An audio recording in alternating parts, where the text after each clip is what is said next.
कुछ बातें ऐसी होती हैं जो कहीं नहीं जाती हैं, सिर्फ सुनी जाती हैं। जो खबर हम आपको दिखाने जा रहे हैं उसमें सुनने के लिए कई मजेदार और कई विस्फोटक बातें हैं। बुधवार को लोकसभा में राहुल गांधी अपने विरोधियों पर खूब बरसे थे। गुरुवार को यानी कि कल नंबर था पीएम मोदी का। मोदी बोले और ऐसा बोले कि उनकी जो बात है वो तीर की तरह सीधे राहुल गांधी और सोनिया गांधी को चुभ गई।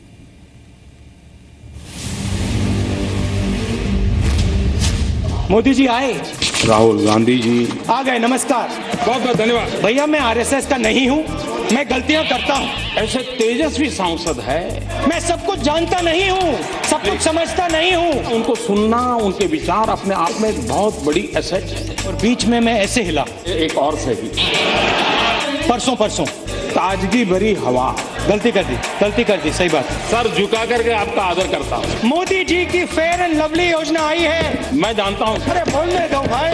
नए एमपी रुचि ले रहे हैं। जहाँ देखो, इंटरनेट में देखो बब्बर शेख, कितने शानदार विचार रखते हैं जी। टीवी में देखो बब्बर शेख। बहुत स्टडी करके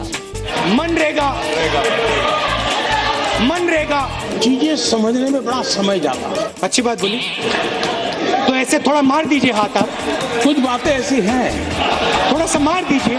अब आपकी बात सही है। स्पीकर मैडम, उम्र तो बढ़ती है लेकिन समझ नहीं बढ़ती है। सॉरी। कुछ लोग मनोरंजन भी करवाते हैं। It's gone. ये आप ही की तो देन है। बड़े पावरफुल आदमी है नरेंद्र मोदी जी। मैं आपके साथ 1000% सहमत हूँ। सुनने क्या आता? बैठिए।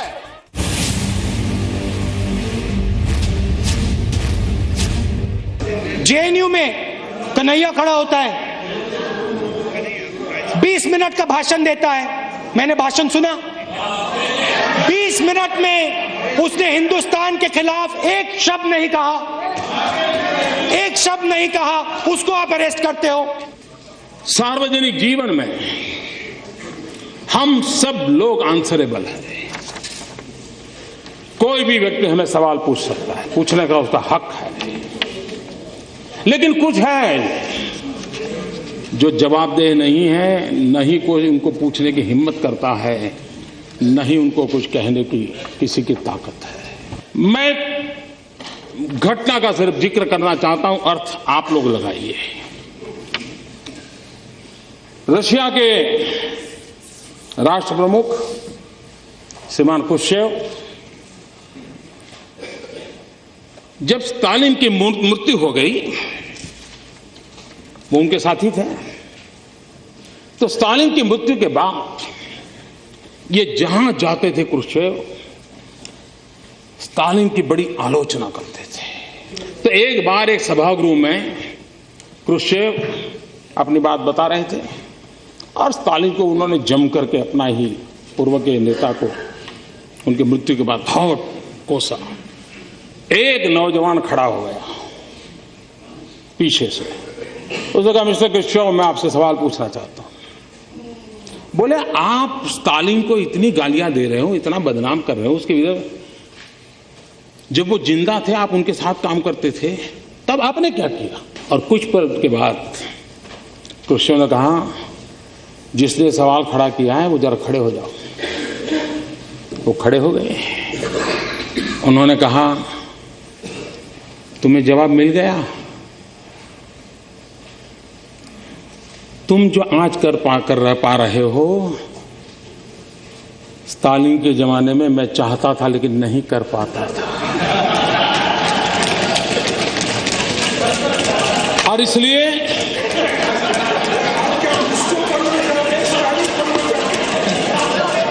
इसको समझने में देर लगेगी,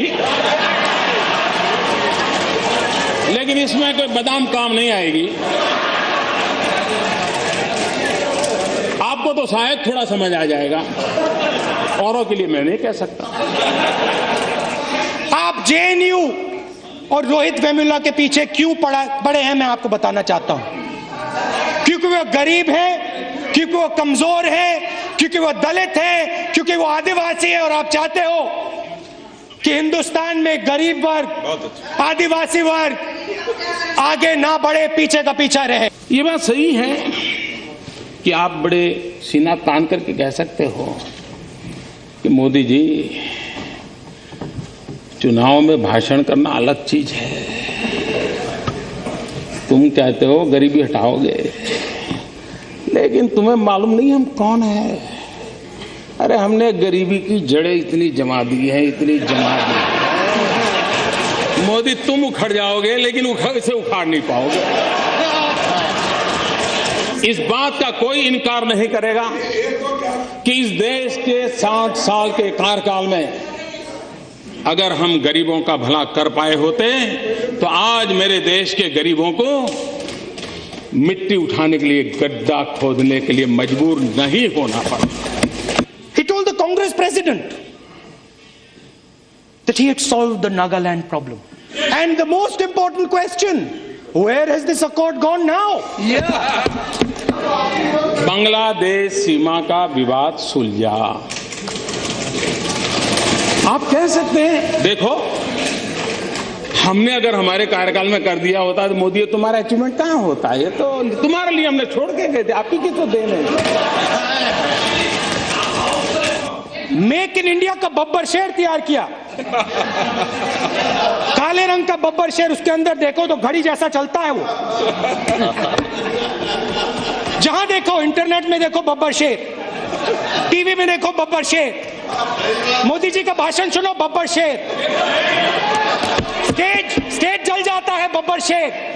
मेक इन इंडिया की मजाक उड़ा रहे हैं ना, मेक इन इंडिया की मजाक उड़ा रहे हैं। जाने ऐसा क्यों है कि हम लोग अपने देश की इमेज ऐसे बनाते हैं जैसे हम भीख का कटोरा लेकर के निकले हो,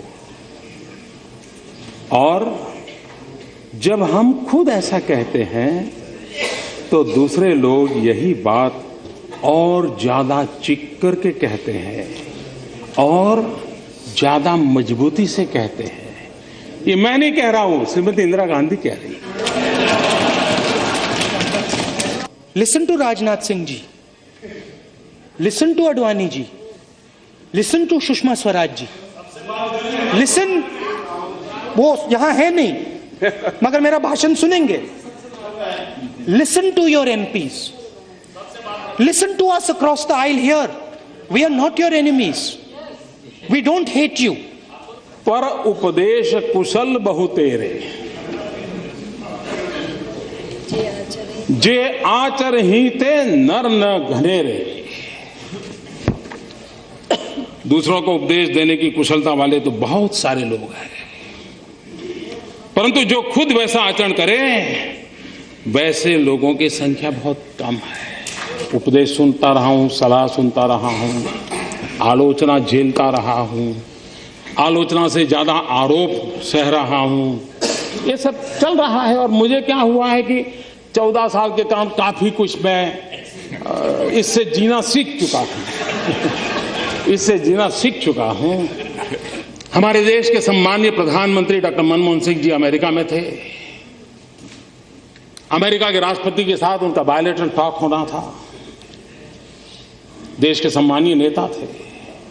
हिंदुस्तान की कैबिनेट, जिसमें फारूक अब्दुल्ला साहब बैठते थे, एंटनी साहब बैठते थे, शरद पवार साहब बैठते थे, इस देश के गणमान्य वरिष्ठ अनुभवी नेता बैठते थे।